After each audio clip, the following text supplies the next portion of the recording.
Assalamualaikum warahmatullahi wabarakatuh. Perkenalkan terlebih dahulu, nama saya Windaka Febriana. Saya berasal dari kelompok 2 angkatan 115 Latsar CPNS golongan 3 tahun 2022 Provinsi Jawa Timur. Saya di sini akan berbagi pengalaman pembelajaran secara sinkronus dan asinkronus. Dalam melakukan latsar atau pelatihan dasar, peserta wajib mengikuti 3 tahap pembelajaran, di mana tahap yang pertama adalah distance learning, yang kedua aktualisasi atau habituasi, dan yang ketiga adalah klasikal, di mana distance learning sendiri dibagi menjadi 2, secara sinkronus dan asinkronus. Di sini saya akan menjelaskan atau menjabarkan apa itu sinkronus dan asinkronus.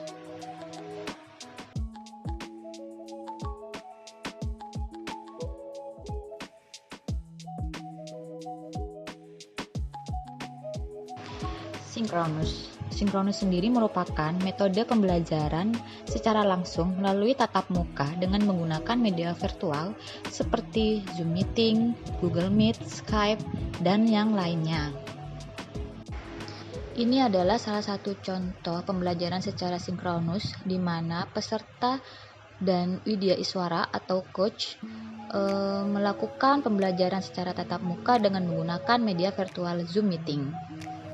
Sedangkan asinkronus merupakan metode pembelajaran secara tidak langsung di mana pemateri dan peserta tidak bertatap muka. Ini merupakan contoh pembelajaran secara asinkronus di mana pemateri memberikan tugas kepada peserta, lalu peserta mengunggah atau mengupload tugas tersebut ke dalam LMS. Setiap metode pembelajaran memiliki kelebihan dan kekurangannya masing-masing. Di sini saya akan menjelaskan kelebihan belajar secara sinkronus, di mana yang pertama, belajar menjadi aktif dan interaktif. Yang kedua, dapat bertanya langsung kepada pemateri. Dan yang ketiga, materi yang diberikan dapat diberikan secara maksimal oleh pemateri. Sedangkan kekurangan belajar secara sinkronus, yakni waktu yang terbatas dalam menerima materi. Yang kedua, pertanyaan yang diajukan juga terbatas terkait dengan waktu yang terbatas yang diberikan tadi.